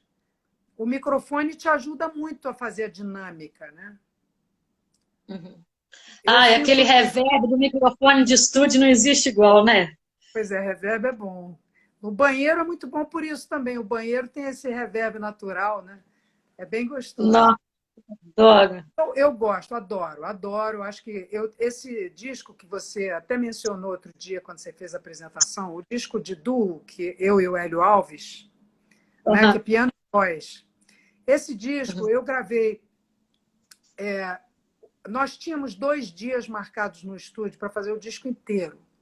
É muito pouco, porque piano e voz, você tem que ter tempo, calma, né? Mas tinha alguma questão em relação a não só ao budget, né? A grana que você vai pagar, sempre é a grana, né? Sempre é o dinheiro. E, enfim, o Hélio, aí eu fui com o Hélio, eu acordei nesse dia, é aquela história, nós somos cantores, você tem que acordar perfeita para ir fazer a sua gravação, né? Tem que estar bem dormida, com a voz pá, nos trinques, aquilo tudo. E eu não estava, eu estava com uma certa alergia, estava rolando um certo tipo, sei lá por quê, não sei se era o pólen, se era poeira, ou era o início de resfriado, você também assim, né?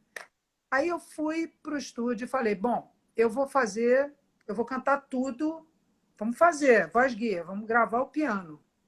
Mas, claro, eu fui gravando na intenção de estar gravando aquele disco, mas era uma voz guia. Ah, Só mas que eu ficou melhor. cantei. Gosto. Oi? A voz guia. Muitas vezes a voz guia fica melhor. Muitas vezes, mas nesse caso não foi o caso, porque eu não estava com a voz no ponto, por causa desse leve resfriadinho. Você fica meio ansiosa e não dorme tão bem na véspera, essas coisas que às vezes acontecem, né? Se você vai fazer um show ao vivo, tudo bem, essas coisas você passa por cima e o momento te ajuda e, em geral, dá para cantar, mesmo se você está com uma gripe, né? Dá para cantar por cima da gripe, dar uma enrolada na gripe, enfim.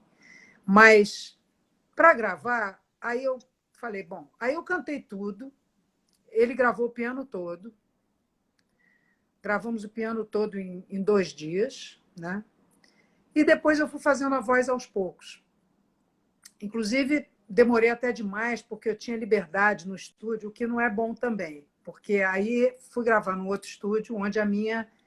Eu nunca mais querer pôr a voz, né?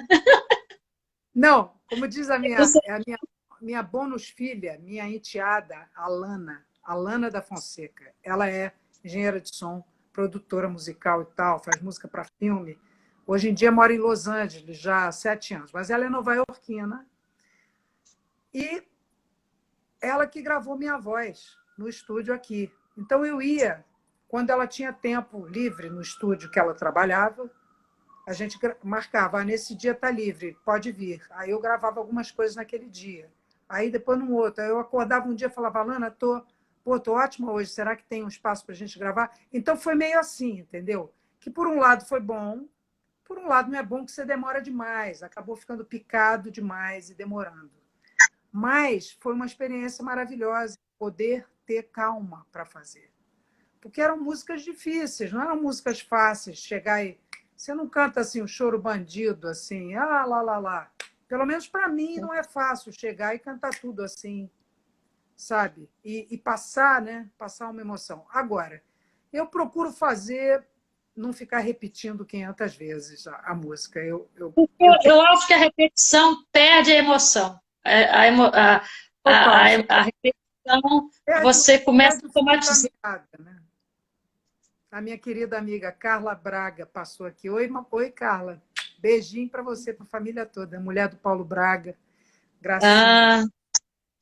Ah, Mas olha, são muitas. O estúdio é uma delícia. Eu acho muito legal. Inclusive, eu estou tentando ver se eu me armo para poder gravar em casa sempre que eu quiser, para poder ter essa liberdade. Minha filha está me ensinando a fazer no computador para eu poder me gravar sozinha, sem depender dela, sabe? Uhum. E aí depois ela encaixa lá, tudo No bem. estúdio, e que todo mundo tem, o pessoal sempre tem esse troço aí, né? Grava em casa, põe a voz. A gente teve essa oportunidade nessa pandemia de cair nesse buraco aí, que você tem que aprender a fazer isso, né? Porque senão você não consegue, pelo menos durante um grande período, né? A gente não. Enfim, e foi bem legal. Ela me ensinou um pouquinho, então às vezes eu ia lá, gravava, ficava gravando um pouco uma coisa para treinar, porque eu gosto muito de treinar já gravando, já com o headphone e com a base, que é muito melhor do que você cantar sem o microfone, ou, sabe? Essa coisa de ensaiar Uhum, sem microfone e depois ir fazer com o microfone, tem que ensaiar com o microfone, né? E para eu uhum, ensaiar com o microfone aqui em casa, ouvindo a base, é meio complicado. Então era melhor eu uhum. ensaiar já com o headphone pronto para gravar. E porque aí, como você falou, às vezes a primeira voz que sai já sai legal, ou a segunda, e você já entendeu onde é que você quer chegar, né? Já entendeu o que, que não está muito bom, onde é que você quer melhorar. Enfim, é muito E divertido, fica, né? olha, assim, uma coisa legal, assim, um ponto que eu acho interessante disso, é porque essa redução do tempo, a sua memória é muito recente. Então, assim, o que ele fez ontem, mesmo que eu esteja no dia seguinte colocando a voz sobre o piano dele, eu lembro exatamente do que ele estava fazendo. Você quase pode É. estar junto com ele no Sem mesmo dúvida, eu instante, acho que, eu acho que muito né? também porque nós, eu e Hélio, estávamos muito prontos para fazer, juntos. Nós estávamos muito juntos já na música, né? A gente já tinha ensaiado. Então eu estava muito mostrando para ele como é que eu queria interpretar aquela música, sabe? Porque quando é piano e voz, o Uhum. tempo está muito na nossa mão, né? Na mão da melodia. Você guia, né? Aham. Então a gente já estava bem afiado nesse sentido, assim, estava bem entendendo. O Hélio estava entendendo bem onde é que eu queria chegar com aquilo e também criar uns espaços que você tenha um pouco de flexibilidade, mesmo quando você vai gravar de novo depois. É legal você criar certos fraseados em determinados lugares de certas músicas que você se dê uma flexibilidade, para você não ficar presa também naquela. Ah, tem que ser assim o fraseado, senão não vai dar certo com o piano. Não, é legal você criar. Tem maneiras, né? É uma coisa até difícil da gente explicar como é que você faz isso. É uma coisa meio natural que acontece, de você criar esse espaço flexível, de não ser muito, sabe? Mas esse disco teve, vocês ensaiaram pá, até entrar em estúdio, né? Sim, sim. Foi o que eu Naturalmente. fiz. Só tenho um disco sobre a obra de Sueli Costa, que é acaso, Olha, que e legal. o Márcio Alar, um grande pianista. Os outros faleceram, ficou o diretor musical e pianista. O outro era o Paulo Russo, baixo acústico, Sei, e o conheci. Afonso Vieira, tocou na trilha do Gato Barbieri, também Sei, já puxa tem vida. 15 anos esse disco. Eu era muito nova, inexperiente, tinha 29 anos. Eu falei, nossa, esse cara atacando em cima de si. Porque o que eu ensaiei com o Márcio no piano, tinha algumas que eles entravam. Então eu falei, gente, que coisa linda. O arranjo era outra coisa, completamente diferente. Porque ele passou comigo no piano. Mas eu falo dessa memória, né? Porque hoje, assim, eu participei da masterização. Então, assim, eu não consigo mais lembrar de cortes, de coisa. Sumiu na Sei. sumiu. Eu lembro que o piano, isso aqui, ele, o diretor da mesa fez uma coisinha, aí teu ouvido fica, você fica puto, fala, pô, errei aqui. Mas depois naturaliza com o passar do tempo, a não ser que você tenha uma memória auditiva fenomenal, assim, né? Que não te faça esquecer. nada do que rolou É, naquele processo de gravação até a mixagem e masterização, né? é. É, eu acho que essas coisas a gente só se lembra desse tipo de coisa aí se for uma coisa muito drástica, né? Muito dramática, É, porque normalmente você se lembra daquele momento que você estava cantando, você se lembra do que você sentiu, às vezes você se lembra sim, sim, do que você estava sim. pensando, né? Alguém que te passou na sua cabeça. Sei lá, me lembro que eu, quando cantei aquela música maravilhosa do Dori Caymmi com Nelson Motta, né? O cantador, que aliás abre o disco, Nossa, é esse, lindo. esse disco de Du Milagre, né? Ele abre com o cantador. E eu tinha, há pouco tempo antes, tinha uma tia minha tinha morrido, uma tia muito querida, e eu me lembro que eu pensei muito nela cantando a música, e isso me emocionou. E, enfim, pensei nela na vida, né? Não era só pensando na morte dela, mas pensando na Uhum. pessoa, né? E te bate É, aquela. E porque as pessoas são grandes inspirações para mim. sim. Você pensar numa pessoa querida, num momento X, aquilo te emociona, aquilo te traz uma coisa. Então isso é muito bom. Porque às vezes a gente, por exemplo, antes de entrar no palco, às vezes você está um pouquinho nervosa por qualquer razão, né? Enfim, eu pelo menos falando Uhum. por mim, tem gente que não que entra nunca está nervosa, mas às vezes você fica nervosa, não sabe nem direito por quê, né? É uma insegurança que você não sabe direito de onde está vindo ali. Às vezes você entra no palco, começa a cantar e isso já A gente automaticamente vai. já dá uma É. relaxada, né? Já dá uma relaxada. Enfim, isso aí varia de acordo com a maré, de acordo com aquele momento e tal. Mas eu acho que pensar em pessoas queridas ajudam a gente a focar numa coisa boa ali, naquele momento, que aí te ajuda, sabe? Te ajuda a relaxar, inclusive, né? Então tem muitas maneiras, né, da gente atingir esse relax, né, que é o ideal, né? Que é o ideal a gente entrar num palco e ficar relax. Nem sempre é fácil, né? Mas é tão bom quando a gente consegue, né? Puxa, É tão bom, né? assim, quais foram suas, assim, tem alguma cantora que foi, assim, te influenciou muito, assim, de ouvir, de Olha, falar, pô, tem? eu ouvi, eu ouvi, ouço e ouvi muito. Teve uma fase de adolescência que eu ouvi muito Elis Regina, Elis e Ah, todas Tom. nós, É todas claro, nós. porra, Elis tem uma coisa muito marcante que não é só a coisa é o todo, né? É o todo, é aquela Todas. musicalidade dela, né? Personalidade. Eu acho muito interessante Eu sou observar louca por isso, foi uma alucinação na minha vida. as personalidades, né? Então, assim, Nana Caymmi é uma cantora que eu adoro, que me emociona, É, sabe? Muitas cantoras muito boas e também elas são boas de maneiras diferentes, né? Cada sim, pessoa. sim, Mas o mais interessante que eu acho é justamente você captar essa personalidade de cada pessoa, sabe? Captar a pessoa que está ali, não a voz, mas a pessoa, aham, o que tem atrás daquela voz. Porque, obviamente, a cantora não é uma voz, né? É tudo. É essa personalidade. E é muito interessante. Então, tem muita gente que eu gosto de ouvir. E tem fases também. Às vezes você. Eu não escuto tanto Elis Regina hoje em dia na minha vida. Também não fico escutando música toda hora, não, Daniela. Para falar a verdade, eu não fico toda hora escutando. Eu gosto muito de escutar João Gilberto, Tom Jobim. Eu escuto bastante, porque eu gosto, tem certos discos que eu vou lá de volta. A gente já falou hoje no Matita Perê e tal. sim.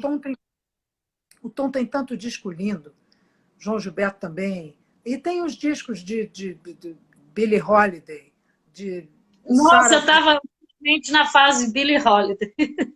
Eu tive Ela, uns 3 meses ela atrás.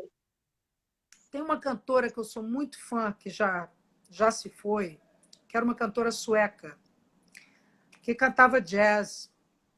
Eu escutei pela primeira vez ela cantando com o Bill Evans. O Bill Evans Trio acompanhou essa cantora chamada Mônica Zetterlund.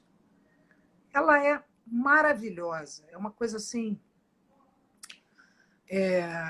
tem um pouco a ver com a Julie London, sabe essa cantora, Julie London? Julie is her name. Americana que tem um... Sim, claro, daquele disco. Lindo, um Barney Castle, claro. Cassidy. E ela, a Mônica Zetterlund é um espetáculo. Esse disco é um disco que eu recomendo a todo mundo, a todas as cantoras, cantores, músicos. É a Mônica Zetterlund com o trio do Bill Evans. Bom, Bill Evans é um espetáculo. O quê? Mônica? Mônica Zé com Z, Zetterlund. Se você Zetterlund. colocar de qualquer maneira isso escrito no Google, aparece lá. E ela fumava, inclusive. E ela... A Elis também fumava, gente. Você via a Elis cantando, chovendo roseiro, ensaiando. Pois é. Né? Soltando. Pois é. Né?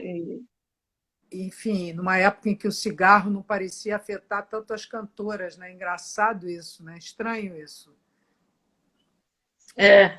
Mas, enfim,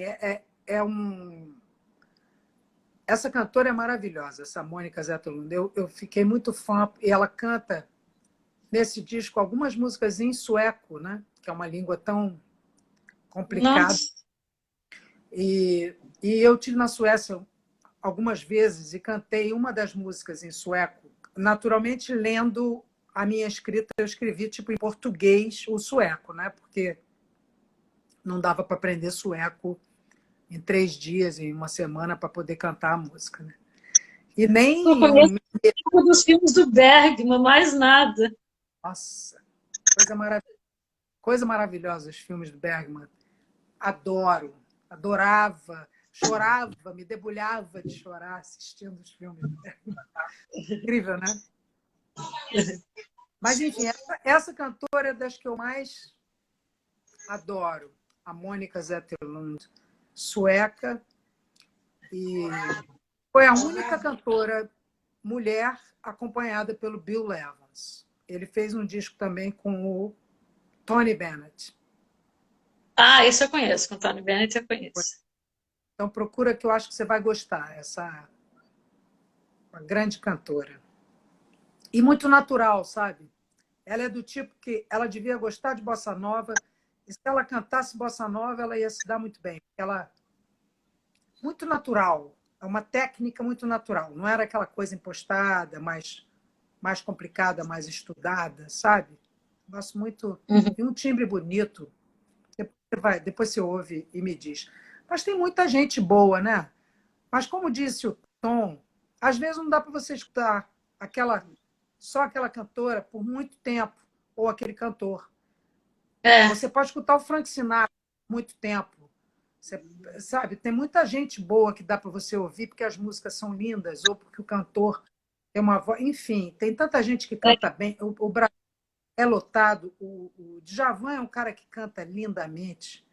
O Luiz Melodia cantava lindamente. Eu sou louca pelo Luiz Melodia. Sou. Para mim, dos timbres mais bonitos que tem.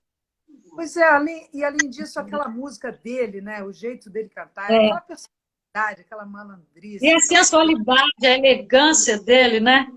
Eu cheguei a conhecê-lo pessoalmente. Ele era de uma elegância, de uma sensualidade, o corpo dele falava, junto com aquela...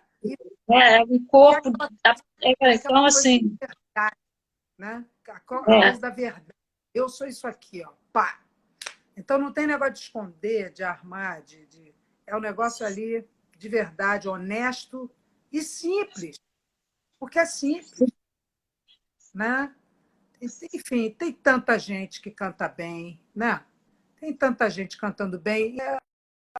Adoro escutar as vozes fascinantes.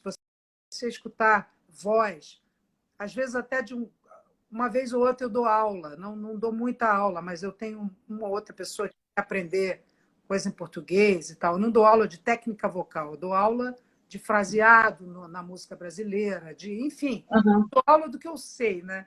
Como diz o Zé, Uhum. eu dou aula de maúcha, tipo assim, eu Uhum. troco experiência, não é uma coisa de professora, didática, né? Mas, enfim, a gente vai acumulando experiências e vai aprendendo com a própria aula, né? Como lidar e o que aquela pessoa está querendo também, e você vai de acordo com o que a pessoa está a fim de aprender. E até mesmo na pronúncia, né? Em relação à língua e tal. Mas acho muito fascinante a coisa das vozes diferentes, das personalidades e das facilidades que alguns têm, da dificuldade que outros têm, né? Porque, é claro, enfim, eu tenho meus momentos de facilidade, meus momentos de dificuldade, enfim, estou sempre trabalhando nisso. É mais até uma coisa emocional do que vocal, sabe? Uma E eu coisa não sei. interessante muitas vezes, isso eu fui ganhando com o tempo, porque eu tenho muito mais vivência no estudo da canção, na escrita da canção, sobre a canção, tanto na via acadêmica, até o pós-doutorado sobre Clementina de Jesus, e agora o meu livro que está aqui nas caixas, que saiu, que eu vou lançar. Que legal. Mas apreciar vozes pequenas, mas vozes inteligentes. Aí eu falo da mãe da Fernanda Cunha, que era a Thelma Costa, que era uma voz assim, a dinâmica, o que ela fazia com a voz dela é primoroso, é uma aula de canto. E não é uma grande voz, é muito mais fácil você perceber as coisas numa voz como a da Elis Regina do que perceber as coisas, não quero comparar, numa voz como da Thelma Costa. Então, assim, É, como a Billie Holiday também, que não era uma voz de grande extensão, mas era uma Fé, voz... essa coisa é tão interessante, porque assim, eu acho que não deve existir essa obrigação, né, desses. Não existe obrigação em relação à voz. Não tem que ser isso ou tem que ser aquilo. É a sua voz.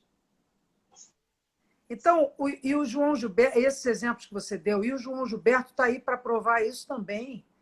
O João Gilberto não era o Nelson Gonçalves, ele aprendeu muita coisa com os cantores que soltavam a voz, daquele outro jeito, né, de antigamente, que se cantava com vozeirão para fora e tal. Eu acho que assim varia muito a maneira que você quer colocar a sua voz, né?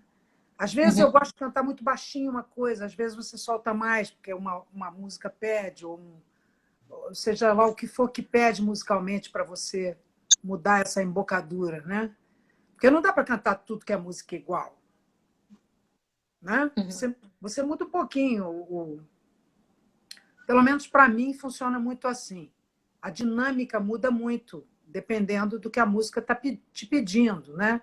Agora, o João Gilberto é um que ele também não é um vozeirão, mas o que ele fez com a voz dele, ele não precisa ser um vozeirão.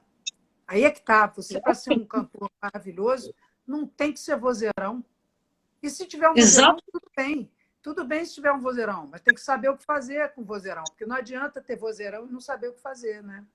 É o que acontece nesses programas aqui no Brasil, da Voz, que a pessoa tem que impostar, sair cantando, fazendo mil firulas para mostrar que ela canta, né? Então, assim, um cantor que tem esse legado soft, bossa novista, ele não tem vez, né? Se instituiu esse lugar para o cantor, assim, né? A não ser quem conhece, assim, mas na grande mídia, cantar né? Ter a voz, né? Eu tenho a impressão, Daniela, que aí a gente entra num negócio. É fascinante falar sobre as vozes, eu acho. A gente ficaria falando sobre isso um tempão. Mas esse programa que você deu exemplo é um programa. Tudo bem, é uma concepção, tem um poder, sem dúvida, tem um poder, é uma coisa que influencia as pessoas. Mas é como tudo, se a gente pensar aquela coisa de, por exemplo, quando você acaba uma música, dá aquele agudo, super agudo, super alto. Tem gente que adora isso. E tem gente que não. Quer dizer, eu acho que a questão do gosto é uma, Sim, né? sim. A concepção é de cada um. Então, eu acho que é muito importante as pessoas que gostam de cantar e que são cantores e que querem cantar, os que querem, os que cantam, os que continuam cantando, os que... É você simplesmente cantar você. É você cantar. Você é o vínculo entre aquela música e aquela audiência, seja lá uma audiência virtual ou ao vivo ou no CD. Então, a emoção daquilo ali que você está passando vai vir de dentro de você para fora, independente do tamanho da sua voz. Eu acho que é mais o tamanho do coração, né? No A caso. mãe do coração. É verdade? Maravilha, é isso. Deixa para o pessoal, você quer anunciar assim, como é que acontece suas aulas, assim? Porque deve ter Não, gente aí que... as minhas aulas são muito simples. Se a pessoa quiser, ela entra em contato comigo pelo Facebook, né? Manda uma mensagem direta. Eu não faço exatamente um anúncio, mas eu acho legal até fazer, porque se alguém tiver interesse, é uma coisa mais de fraseado. Inclusive, não é só a música brasileira necessariamente, mas naturalmente é um repertório que eu tenho que conhecer a música que a pessoa quer cantar, né? Para eu poder guiar de alguma forma do jeito. Vai aparecer música sueca? Pode até ser música sueca, mas aí eu não vou saber a pronúncia, né? Não, mas não, claro que tem que ter. Das minhas últimas entrevistadas, foi a última antes de você, foi a Susana Salles. E como ela tem uma pronúncia bonita de alemão, que ela gravou Brecht, né? Ela morou em Berlim e tal, e ela gravou Brecht de uma forma muito bonita. Aí ela pegou e falou, você achou bom, mas assim, você não foi na Alemanha, né? Tipo assim, é aquilo, você mora nos Estados Unidos, você conhece a pronúncia deles mesmo. Eu, que sou brasileiro, para mim tá perfeito, entendeu? Sim, né? Pois é, exatamente. Então é legal ajudar as cantoras estrangeiras, né, que não são brasileiras e que querem cantar música brasileira. É legal ter a oportunidade de dizer, não fala assim, não, fala assim. Não, isso aqui é melhor você não fazer, nunca. Você faz assado. Sabe, coisas assim, que nem negócio de vibrato. O pessoal tem mania, às vezes, de vibrato. A música brasileira não é essa onda de vibrato. É claro que você pode fazer o que você quiser com o seu vibrato, mas você tem que entender, pelo menos, que não é por aí. Sabe, a não ser que você...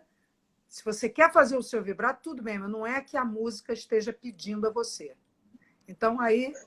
Porque é muito difícil essa linha, né? Entre o gosto e a concepção que é sua, que você quer cantar daquele jeito. Então, você não quer... Eu não vou trocar o jeito que a pessoa canta, mas aí você pode ajudar de maneiras diferentes. Então, a maneira que eu posso ajudar é por aí, é no ritmo, no fraseado, na interpretação, nas palavras, e até em inglês também, porque como eu estou acostumada com a língua, eu sei o bastante para poder dar um toque nesse sentido, né? Mas, enfim... Falar do vibrato, nossa, o pessoal anda querendo vibrato até hoje, né? O João Gilberto já quebrou isso há tanto tempo, né? Pois assim... eu acho que assim, nada impede de você usar um vibratinho de vez em quando aqui e ali, se você acha que é bonito, se você acha legal. Eu, particularmente, não gosto. Para ópera, vibrato é para o canto lírico, né? Pois é, mas é que tem gente que curte. E aí?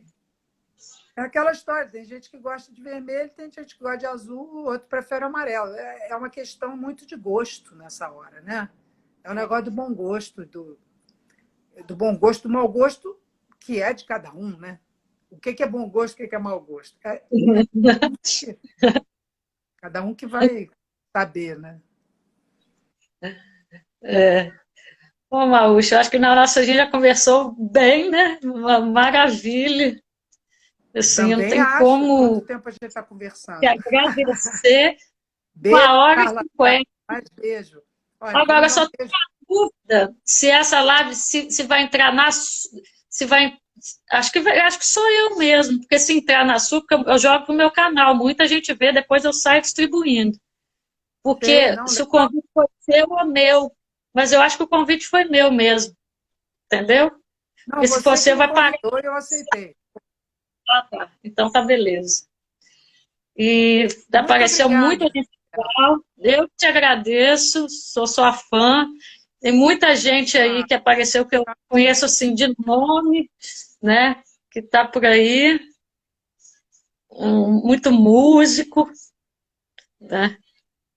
que Uma honra ótimo. Eu mesmo. adoro os sou fã dos músicos e de quem gosta de música, né? A gente tem que a música é fundamental para todo mundo, independente se é músico ou não músico. A música, meu Deus do céu, tirou muita gente da loucura nessa pandemia, né? Uhum. Está salvando muita gente nesse momento. Porque Carla Braga, sou sua fã. Carla, querida, minha grande amiga querida. Beijão para a família Braga toda, que eu adoro. Ó, alguém está Então, falando, salva a live, Daniela. Você tem que salvar, não é isso? eu vou fechar e salvar. Vou baixar ela, viu? Despedir então de Então, você e querida, agradecer a muito todo mundo obrigada. aí. Um beijo Muito enorme, um obrigada. E a prazer. gente foi uma riqueza imensa a sua fala, assim, a gente foi de A a Z, assim, uma contribuição muito grande mesmo. Eu te Muito, agradeço muito. muito prazer ter tido essa oportunidade de conversar com você. E obrigada que você foi atrás e conseguiu esse depoimento lindo do Jaquim Morenembal, meu grande amigo querido. Agradeço aqui também. E a Fernanda Cunha, gracinha total. E enfim, a gente continua uma hora dessa, que o assunto não acaba, né? Com certeza, longo. Beijão, querido. Tudo Vou de bom para fechar aqui. você, para sua mãe, para a Você família, também, tá? tá? Sua filha. Beijão. Tchau. Obrigada. Beijo.